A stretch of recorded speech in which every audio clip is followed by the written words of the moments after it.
You're listening to the ArchPodNet Network.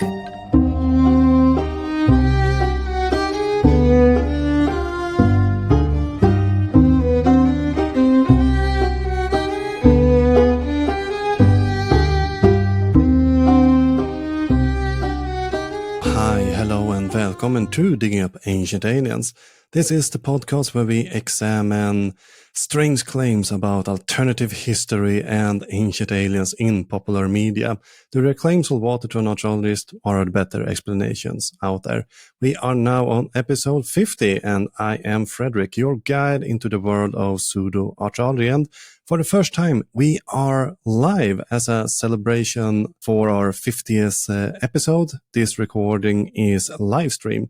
So if you're listening back in the catalog, don't be sad. There will come other opportunities in the future, and it will be, of course, you will be able to see the video version of this over at YouTube as usual. But what will we talk about today? Well, I'm glad that you asked. We will talk about an episode from the latest season of Ancient Aliens titled The Power of the Obelisk. As the title implies, this will be a full-on episode about obelisks. I will take you through its history and its usage, and in the end, I will teach you how you can make your own. And for those who are watching this live, I just want to say, if you have questions, save those to the end of the stream, because there you will have the opportunity to ask these. And if you are a patron or member of the Archaeological Podcast Network, your questions will get a little bit of, they will jump up in the queue. But I think everybody that want to ask a question will have the opportunity to do so. But before we start, remember that you find sources, resources, and reading suggestions on our website, diggingupancientaliens.com. There you can also find my contact info if you notice any mistakes. And I also want to give a huge thank you to Elizabeth for your support for the show. And one quick thing before we start. Take up your phone. This will be super cool. I want you to open Apple Podcast or a preferred podcast app and type in Digging Up Ancient Aliens. Now you leave a 5-star rating and write something nice. I will wait. I should have had some elevator music or something for this part. But now that we're finished with our preparation, we will start to dig into the episode.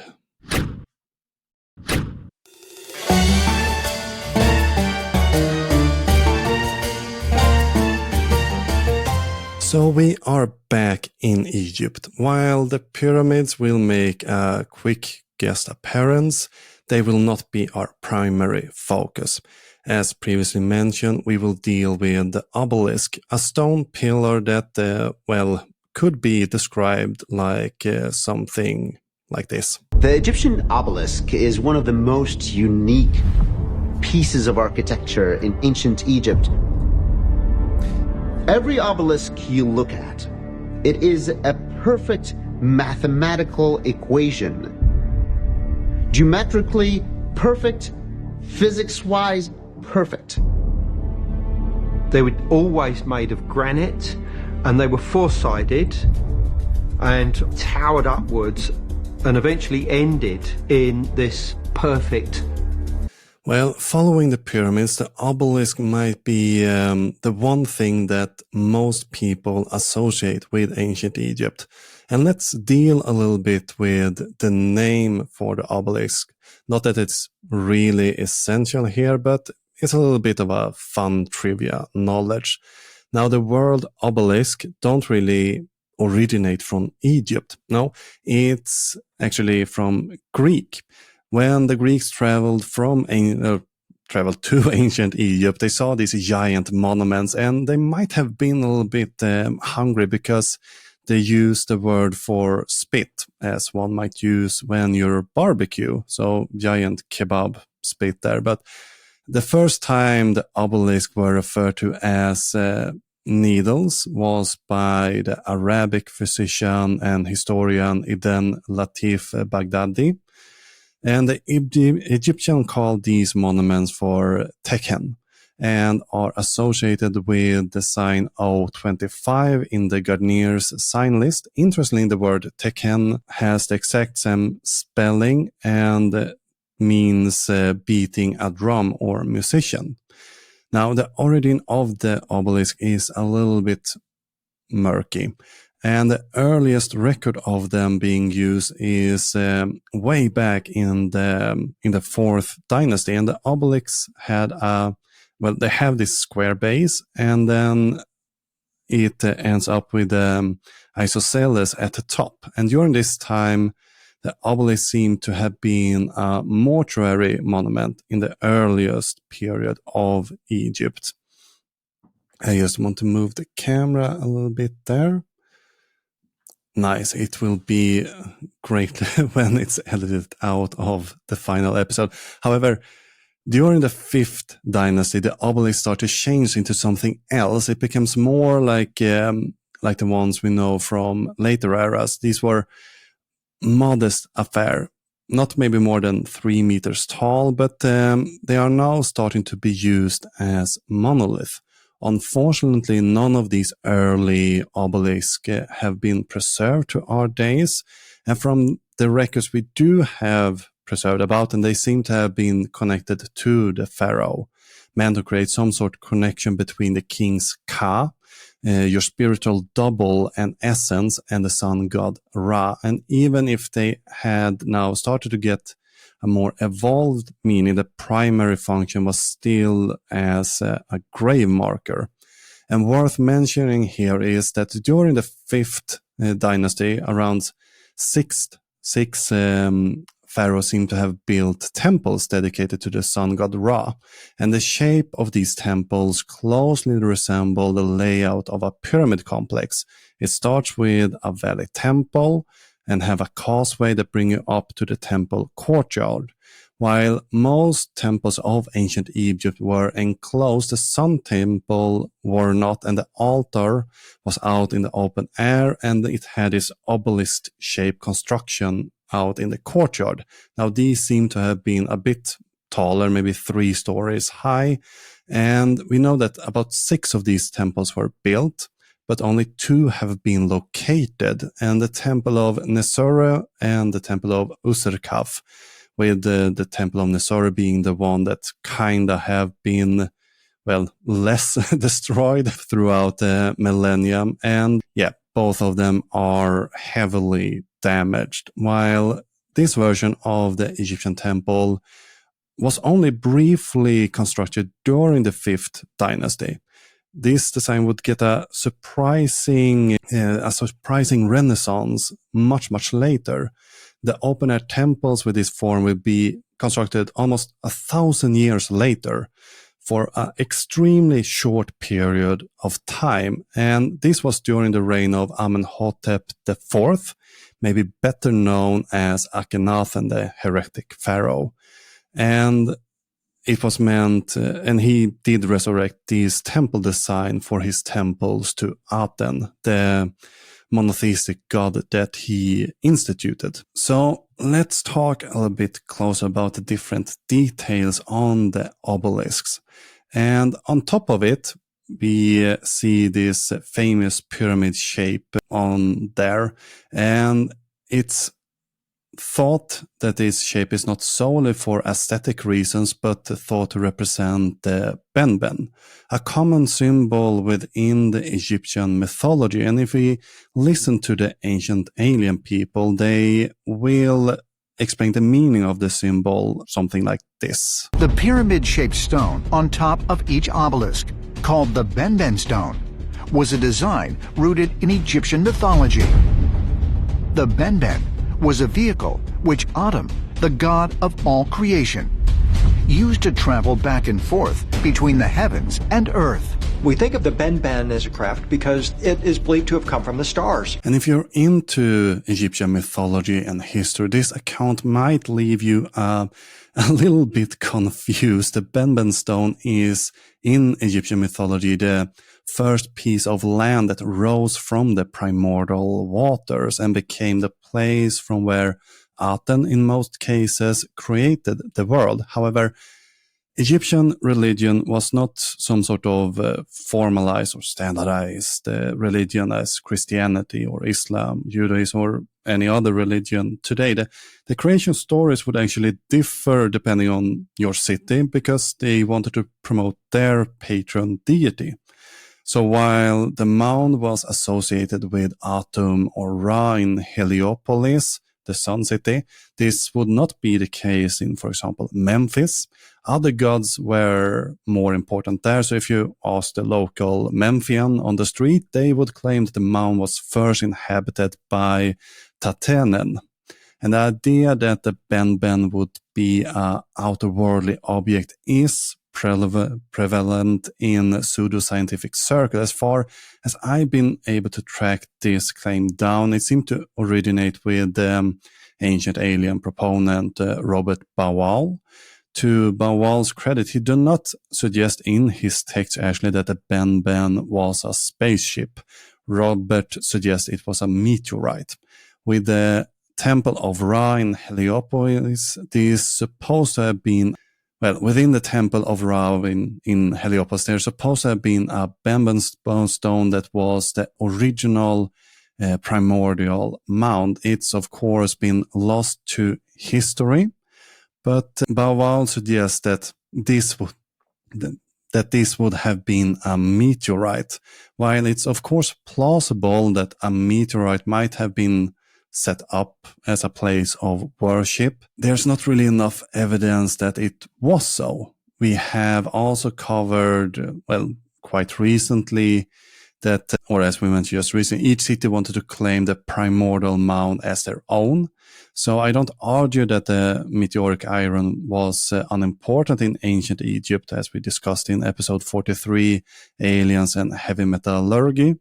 Meteoric iron was used in Egyptian iron work, and it could have, of course, have been on display in the temple as a claim to a benben stone, but the evidence for it is scant and a bit stretching at best. But it does not make much sense that the benben would be from space if we look at the mythological records. The creation story of ancient Egypt draws inspiration from the overflowing of the Nile, as we see with, the elements of primordial water and the mound rising up from it. So to sum up, the benben is not an Egyptian description of a spaceship, but that's a more modern reimagination of the mythology. And it seemed to be based on misreading some proponents of ancient alien theorists' actual claims. So they seem to distort the truth and each other's claims a little bit there. Now, coming up after the break, where do you find the most obelisks and how can you create one yourself? I'm just going to pause the episode here and thank you, my dear listener, for tuning in. It's great having you here exploring the world of pseudoscience with me. If you want to support the cause of educating people and combating pseudoscience, I'd like if you become a Patreon or a paid subscriber of the show. For as little as $2.50 per episode, which is less than what the Loch Ness Monster asked for, you will help me continue producing high-quality content and gain access to a treasure trove of exclusive bonus material. Imagine the benefits of becoming a paid subscriber, where you gain VIP access to our exclusive pseudoscientific book club. You will have the opportunity to hear me read and discuss the works of our favorite on-screen experts for you. To sign up and become a paid subscriber, simply head over to diggingupancientaliens.com/support. You will find all the information you need to join our community there. Your backing of the program would empower me to create more content that assists people while keeping the show as accessible as possible. So let's combat misinformation and pseudoscience together. Just head over to diggingupancientaliens.com/support to sign up. Together, we will uncover the truth one episode at a time.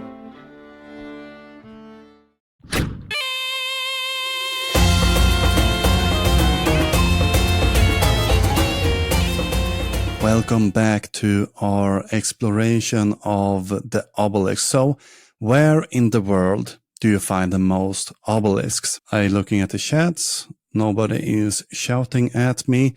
So, if you are guessing Rome, I definitely want you on my bar trivia team because it is correct. While in Rome, you can go around and find 13 obelisks, and the Romans made sure, or surely did like to use them as decorations in the Hippodrome. We will get to how you move these giant monoliths in a bit later in this episode. I want to shift back a little bit and look at the meaning of the obelisk that we can see today. As we discussed in an early episode, the purpose and use of the obelisk was a mortuary object. However, did this practice stay the same if you look at those that we still have preserved and scattered around the globe? And if you listen to the ancient alien crowd, the meaning of the obelisk is a bit like the following. Most hieroglyphs that are on the obelisks are always the king asking the gods to be there for him on his journey through the afterlife, so they can arrive to the afterlife and live for immortality. And the top was always dedicated to the sun god Ra, one of the most powerful gods in ancient Egypt. So let's go back and repeat the previous question about where we find the most obelisks and change it a little bit to where would we find the most obelisks in ancient Egypt? Where would that be? And in this case, the answer would be the city of Inu, maybe better known as by its Hellenistic name, Heliopolis. And the obelisks we see today are from the Middle Kingdom and to some extent the New Kingdom. The oldest obelisk in this new form that we still see around today is from Sesostris I, who reigned between 1908 to 1875 BCE. It's one of the few that actually stands in its original location, in this case in Heliopolis. So you can still see where it would have stood back in Sesostris days. But, well, nothing is really left of the temple instead. But as you can guess from the location, the obelisks in the New Kingdom and the Middle Kingdom were not really mortuary commemoration, but more for bragging. The Egyptian temples were basically from the start already giant propaganda billboards. And with the obelisk, you got some more room to write your, well, achievements on and brag a little bit, because this was not easy stuff to put up. So on the obelisk, censors write the regular stuff, how he is the sun Horus and all the other gods, and he is the king of Upper and Lower Egypt, etc. But we actually learn when he did erect this obelisk. Toward the end of the text is written, the first occasion of Jubilee, he made it to live forever. So Jubilee in this case refers to his Hebfest, the rejuvenation ritual that was performed by tradition around the 30th year of the pharaoh's reign. And so we know that the obelisk was erected in about 1878 CE. And I have the full text translation from Sensori's the first obelisk in Heliopolis on the webpage if you want to read the full extent. And there's also publications on it if you want to learn more about this. And Sensoris apparently didn't get a memo of what's supposed to be on the obelisk, but he could just be an outlier. Sensoris put up another monument that was more like a giant stele and an obelisk basically with a rounded top. And it's quite an unconventional monument. So let's look at what some other obelisks actually say. So let's look at another example from Thutmose III, and the obelisk that he erected that's now found in Rome, that's called the Laternan obelisk. And the Laternan obelisk was first placed in Karnak, but in 357 CE, it was actually moved to Rome, where it would decorate the spina within Circus Maximus, and today you find it outside the Archbasilica of St. John Lateran in Rome. If we start reading at the top of the Pyramidion or the benben stone, we can read the following passage on the west side. Thothmeth III, received by Amen-Ra, Amen-Tum, the good god, Ramen-Kefer, giver of life like the sun, immortal, Thothmeth III, kneeling to Amen-Ra, seated on a throne, the king Ramen-Kefer, son of the sun, Thothmeth III, like the sun, immortal, gives wine. The Harem Aku, the living sun, the strong bull, crowned by truth, Ramen-Kefer, who adores the splendor of Amen in Thebes. Amen welcomes him in his heart, dilates at the memories of his son, increasing his kingdom as he wishes. He gives stability and cycles to his lord, making millions of festivals of 30 years, the son of the sun, Thothmeth III, uniting existence, giver of life.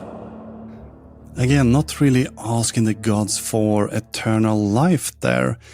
And, I mean, he's more or less bragging on how good he is and how he will, be celebrated for his achievements for eternity. It does not improve if we read what's written on the different sides either. Most of it just Thothmose bragging about various things he has achieved. One thing I find a little heartwarming here is the message that was carved at a later stage by Thothmoses the third. Now, His Majesty completed the very great soul obelisk from what his ancestor, the king of Upper and Lower Egypt, Menkefere Thutmoses III, brought. After His Majesty found this obelisk, having lain for a total of 35 years on its side in the possession of the craftsmen on the south side of Karnak. So it seems if the project had been halted for one reason or another, this also gives us some insight to how the Egyptians actually constructed the obelisk. And we will return to exactly how they did this in a little bit. For now, let's turn our attention towards another obelisk and see if we can find this elusive idea about the ancient alien claim about this monument. So let's look at Ramses II or Ramses the Great, one of the more maybe famous pharaoh who ended up reigning until he was in his 90s actually. And if you have seen the movie Prince of Egypt, this is the same pharaoh there. And it's said that Ramses the Great had about 100 children, and he also have a less flattering nicknames among Egyptologists. Among those he is called the Great Chiselers. He had a bit of a habit of chiseling out other pharaohs' names and replacing the cartouche with his own. But on the Luxor obelisk, now found in Paris, we can read, for example, that the kingly Horus, strong bull, son of Thumb, the king of Upper and Lower Egypt, the lord of diadems, who protects and chastises the nation, son of the sun, Ramsesu Meriamen, king, warlike, who has acted with his own hands in the face of the whole earth, the lord of the two lands. And this is basically the standard inscription on the obelisk that we find during the Middle and New Kingdom. Remember, the one in the Old Kingdom were mortuary stelas, but they did not really, as far as we know at least, had any inscription. So they obviously changed from mortuary markers, and that again might have not had inscriptions, to large, giant propaganda poles. While the goal, in a sense, was to achieve immortality, this was not the primary objective of the text themselves. The main purpose was propaganda. So when you read the text, you would understand how great the pharaoh was, how much he achieved, and how lucky you were to have this god king ruling you. But they seem to complement the temple waters. Again, they are heavy on the propaganda. That's why you see the Egyptian temple with these giant walls with all this depiction. You usually have the pharaohs smiting a couple of enemies and all of that. And it's good to remember that both faith and propaganda can be mixed together. And if you're here to listen to me talk about Obelisk, I think you might wonder how the ancient Egyptians created these monoliths. And I won't keep you waiting any longer for that. When alternative historian and alien conspiracy believers talk about the construction of Egyptian monuments, we often hear claims that go something like this. This is not the work of primitive people who have copper chisels. We often hear this claim that copper chisel can't be used to dress granite stone, and this statement is never followed up with any sort of evidence or test for this. An interesting tidbit is that when people have tried to see if it's possible to use copper tool, the answer is that copper tools do work. For example, one experimental stonemason named Michael Restoin shows that getting a smooth granite surface with nothing more than copper chisels and a grindstone to remove the tool marks is fully possible. Restoin has even developed a chisel technique that makes the chisel work longer and doesn't make the edge to go dull as fast. So this also fits quite well with the ancient Egyptians' depiction of stoneworkers. For example, in the mastaba of Kaimrehu, we can see a relief of workers creating his Ka statue using, again, what seems like copper chisel. In the picture, it even looks like these chisels have wooden handles. And this is combined with, well, the many copper chisels that we do find. So it's pretty clear that copper chisel was a method that they did use in their stonemasonry. One method does not mean that it's the only method, though. An experimental archaeologist, Dennis Stocks, has made a good case for the ancient Egyptians using stone tools in the Egyptian stonework. The issue with copper tools is that copper is a quite soft metal, and there's questions if you can really get these very sharp, fine edges on granite stone that we see in these hieroglyph carvings. And Stocks have suggested that they might have used stone chisels to get these very lovely edges. By utilizing these stone chisels, the idea is that you can get these sharp edges. And it seems in tests as this is very plausible.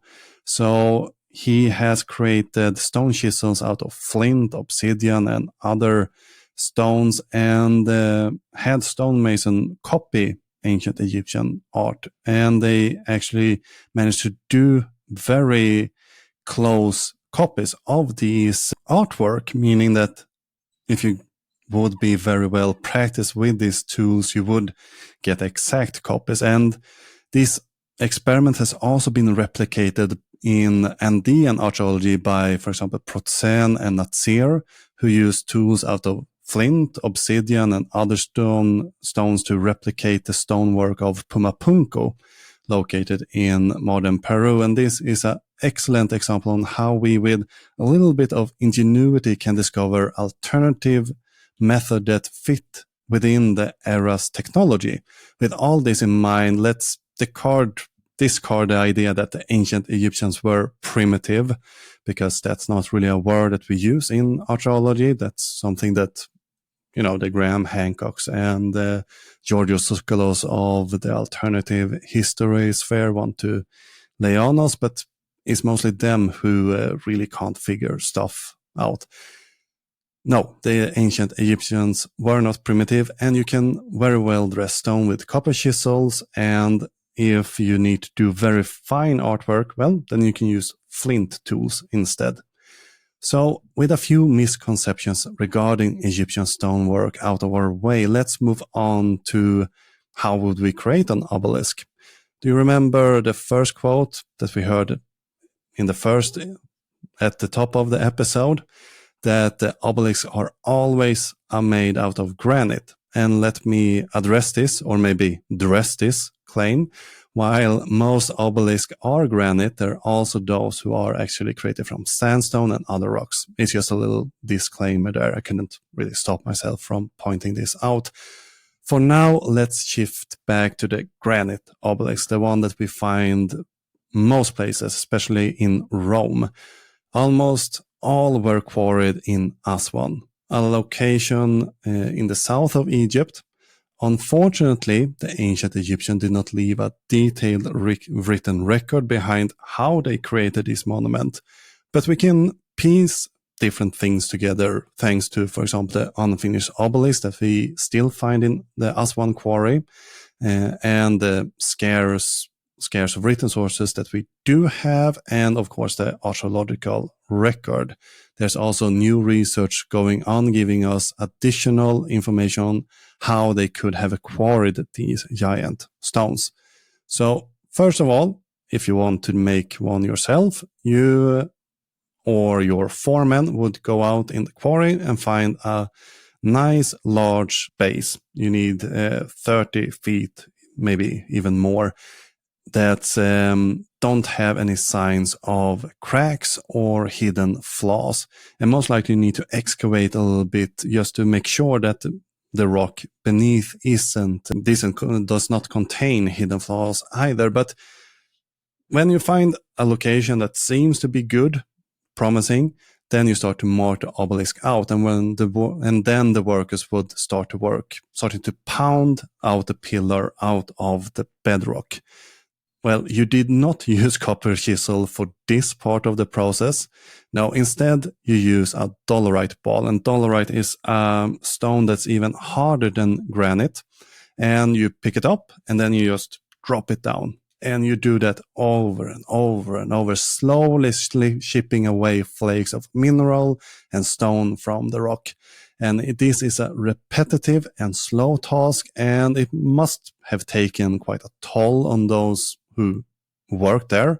You know, fine dust and other particles would have filled the trench when you get that deep, and you know, you would bring it down in your lungs. You would probably get first responder issues and things like that. We know that these dolerite balls were actually used because we have found a large number of them in the quarries in situ. So we know that they use these dolerite balls to pound out the obelisk from the bedrock. And while the pounding the dolerite is a viable explanation by itself, recent research indicated that ancient Egyptians actually used more technology than just this. And in a 2014 paper, Tom Heldahl and Per Storemyr suggest that the Egyptians utilize fire in the quarries. Using fire to mine or excavate stone and mineral have been used in different locations throughout history, and Egyptologists have reported signs of fire in the quarries since the early 1900s. Egyptologists have reported, for example, Reginald Engelbach, for example, mentioned that in 1920s, he found so much burnt granite that he could just go around and pick it up anywhere in the quarry. So by applying heat, you weaken the strength of the granite. The drawback is that you kind of have to be careful and pay close attention to the stone's porosity, structure, and keep track of micro cracks. So when the controlled fire have burned out, then you can start pound the granite with your dolerite balls again. Again, you still need to use those, but you have a bit of a lighter work ahead of you. On the unfinished obelisk in Aswan, we can see still the marks of the dolerite pounders. They create these giant grooves in the stone, and they came from just throwing the ball against the stone over and over again, and then adding a fire, and then you repeat that until the obelisk come loose. And if you look at different quarries around Egypt, Storemyr and Heldal have been able to differentiate 3 methods that they seem to have used for quarrying granite. As we just discussed, fire and pounding is one of them. And then you can also create parallel flake with the help of spalling. And of course, they also seem to have been using pre-existent cracks to their advantage when quarrying. So they might find a nice line that they just work from when breaking off the stone from there. However, these methods require workers with more skills. But on the other hand, more skills mean a smaller workforce. So usually when this is presented, the idea is that those working with the dolerite balls are prisoners or slaves. It's not voluntary labor due to, the health hazards. But with this new information, it seems as they most likely were quite skilled laborers, maybe a bit more attractive on the job market, probably well paid for that. But of course, they got health hazards instead. But in this era, what wasn't really a health hazard to some extent. It's unknown exactly how long it took on average to create one obelisk, but we have one written account that actually gives us estimate. Hatshepsut wrote on the base on her obelisk she quarried. My Majesty ordered them to be made in year 15. And this is year 15 of Hatshepsut's rule. The second month of winter on the first day until year 16, fourth month, last day, when they were finished. And the work lasted 7 months since the arrangements in the mountains were made. So according to Hatshepsut herself, it took 7 months to create 2 obelisks. Hatshepsut didn't really hold back, and she talked about these large pylons in several places. So it seems as you could do this in less than a year, but she might have added some extra money to it. But Hatshepsut is quite an interesting figure in history, and she seemed to have swayed a lot of power. And but yeah. We're not sure if this is the average, but since she bragged about it, maybe it was a little bit more special due to that. After the break, how did the ancient Egyptians move these giant needles?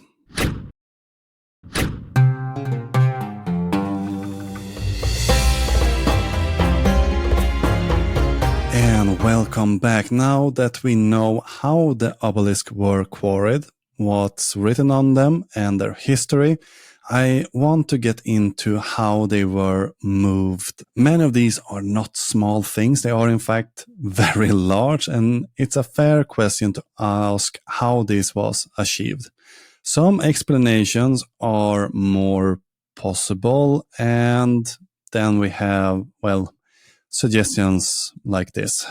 We have some references in ancient Egyptian texts that also speak of some of these obelisks being levitated.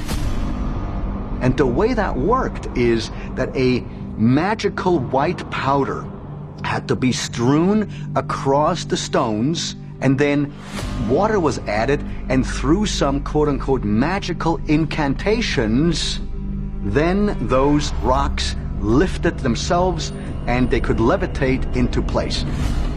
I'll get into where this claim originates, since this story is fascinating. This is also an excellent example of the importance of source criticism.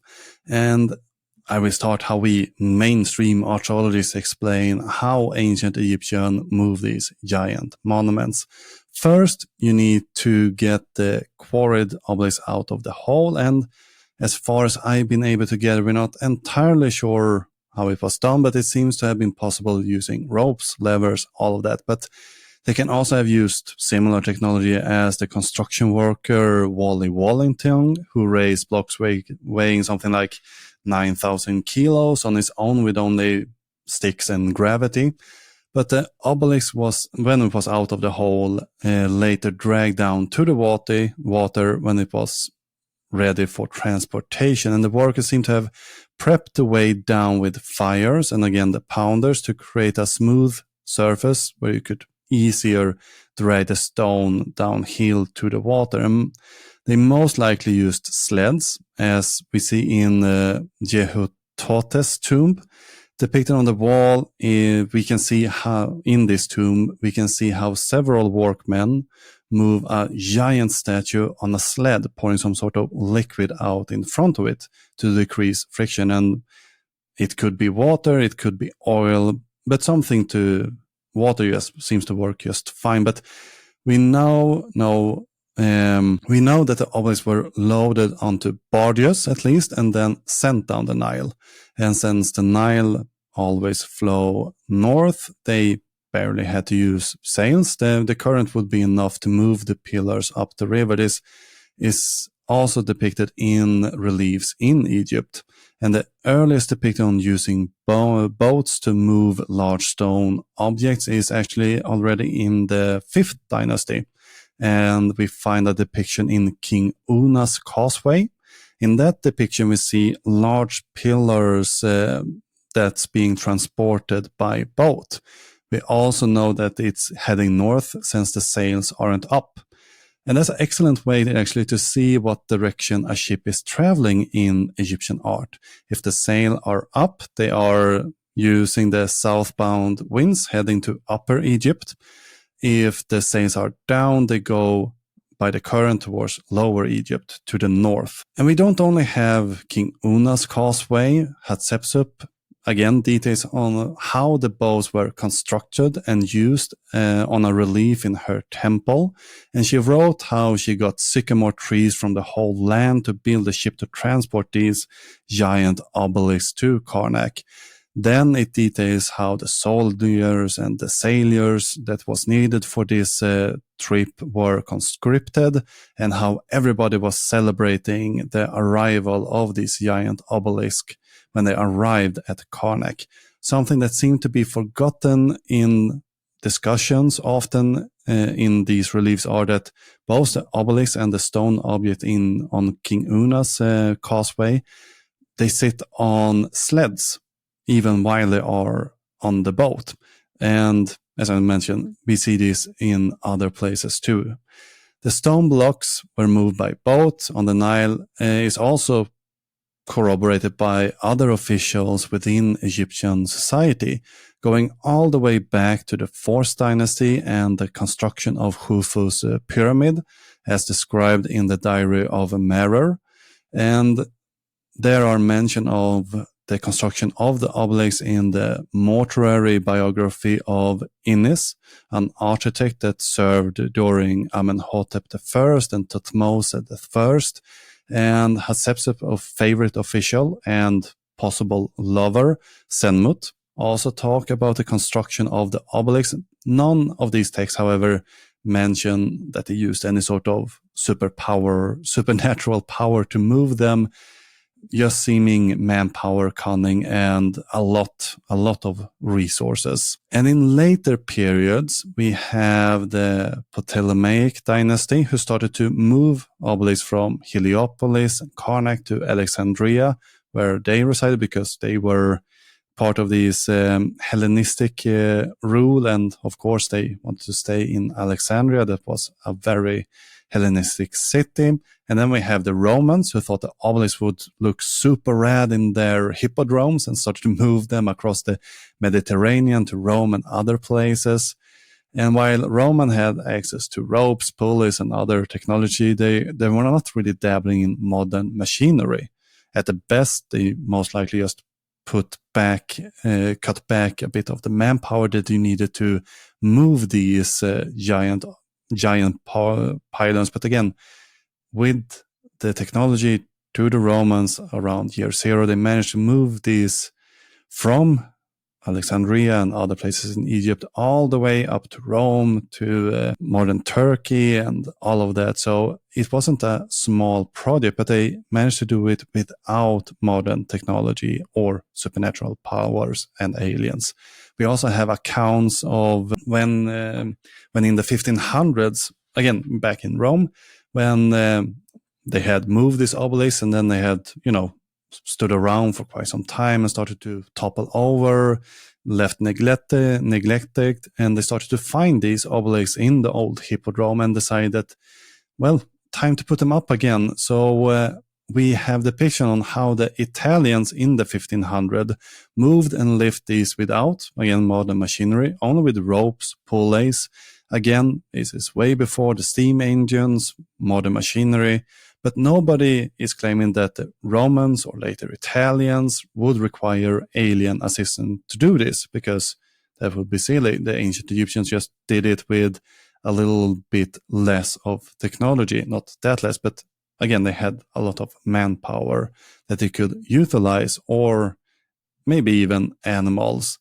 And these monuments were, well, quite achievements to move for sure, but that's why the pharaohs talk about them in such high esteem. That's why Cleopatra, or Hatshepsut, I'm sorry, I started to think about Cleopatra's Needle in New York there, but Hatshepsut and Ramses, Thutmose, all of those, they are bragging about erecting this because it was a demonstration of power of how they had all these resources, that they really were these god kings that could make these projects happen.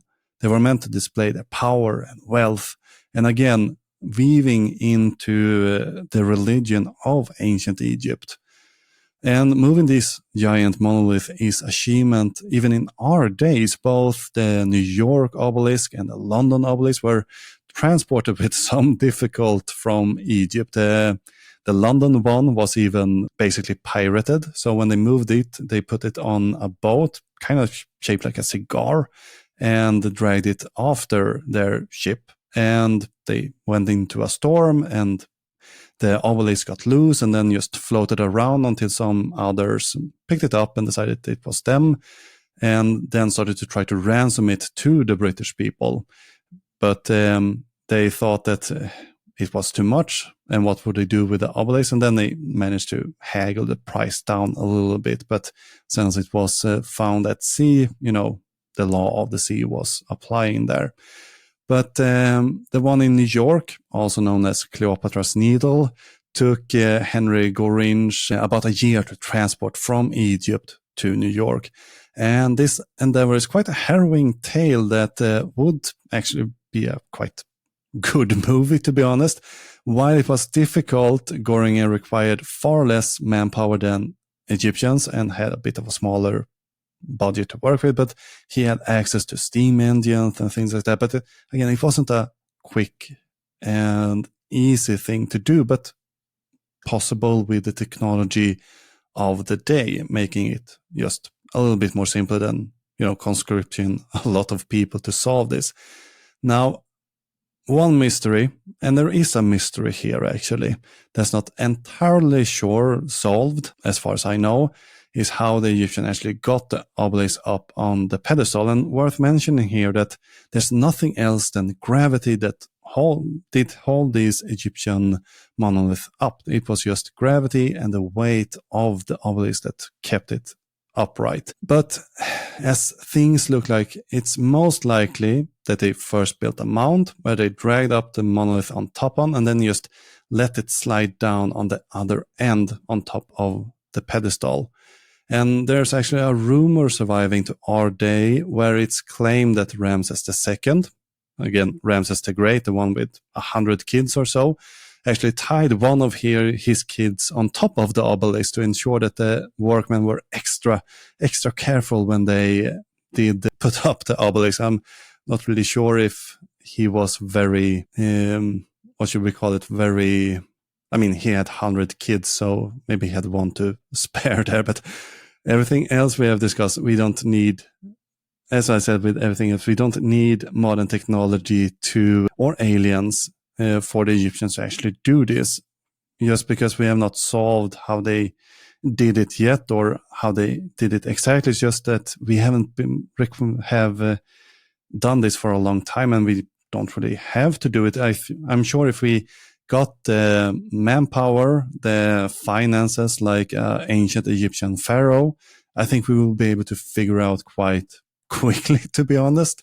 But until archaeology get those type of resources, I think we will have to use our imagination a little bit longer. But as I said, everything is plausible, but what's not plausible is really the alien part, because you need to introduce a lot of other things like surviving interstellar galactic travel. We're not sure if human even can do that, but even then they come here trying to erect a few stone monuments. I think it's a lot of work for very little reward. And on that note, I want to discuss where Tsoukalos got the claim about the magic powder that we heard. It is not, as you might suspect, from any records in ancient Egypt, but from a 1999 book by Lawrence Gardner titled Genesis of the Grail Kings.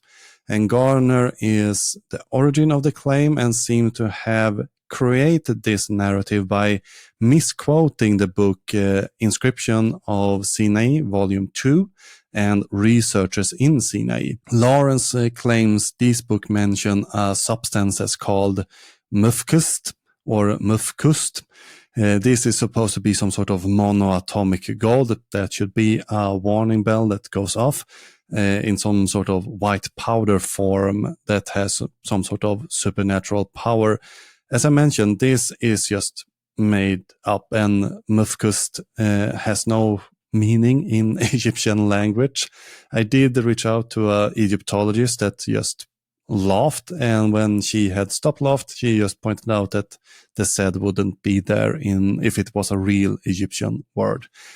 This does not stop, however, people from claiming this is real, referring to other sources like German scholar Karl Reichard Lepsius, who also never mentioned mufkust in his writings. And these claims when you start to double check things, they fall apart so quickly. And I think that they use these old books because in 1999, when Lawrence Gardner did write this, it was really hard to access these books. They are still quite hard to find, but a lot easier. And luckily they have been digitalized, and you find them, some of them at least, available on archive.org, the online library that's have a lot of open sourced material that you can go back and look at. It even have search function, making your research a lot easier, and making the claims from Lawrence Gardner and Giorgio Tsoukalos and others a lot quicker to disprove, because, well, it's easy to check it up. And also that's why they're becoming more and more vague. In the earlier books, we often see them reference where they did find it. We don't really see that in the writings anymore. They started to become vague most likely because they know that you can go and look it up if you give the listener too much details, and they might see through the veil, so to say. So if you don't trust me, I gave you exactly where you can go and look this up. And if you want to look up Gardner, do so. I felt that book was, a boring spin-off of Sitchin's Gold-Digging Aliens and David Icke's Monatomic Gold Reptilians, basically. On that note, I will end episode 50. Next time, I will have a guest with me, and we will talk about classical history.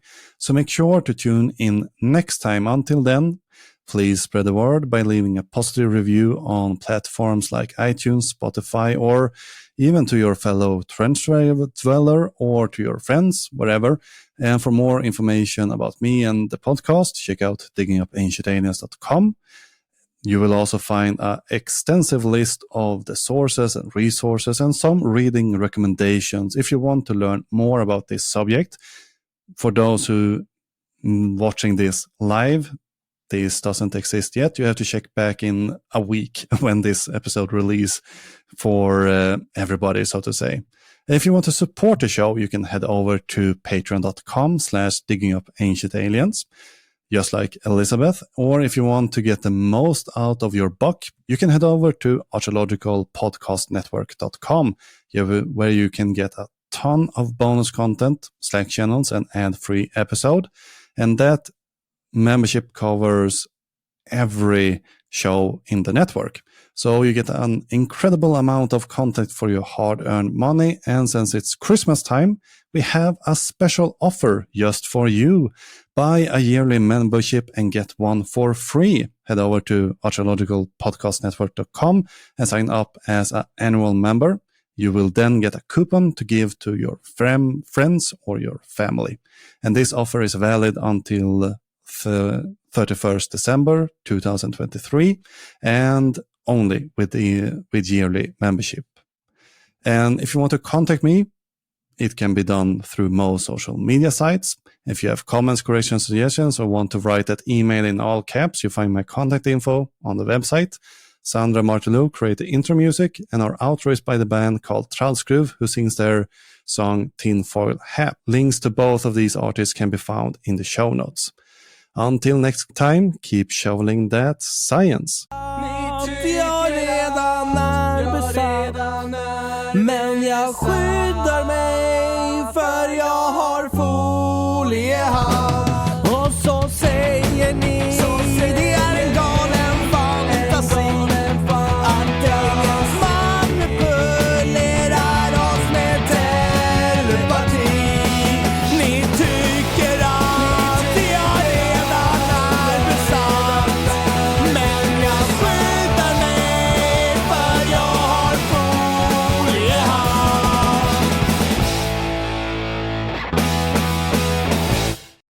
Thank you for tuning in and listening to this episode. Remember that we have a subscription going on. You can become a patron or other subscriber for as little as $2.50 per episode. Go to diggingupancientaliens.com/support. That is, go to diggingupancientaliens.com/support to read more information and sign up right there.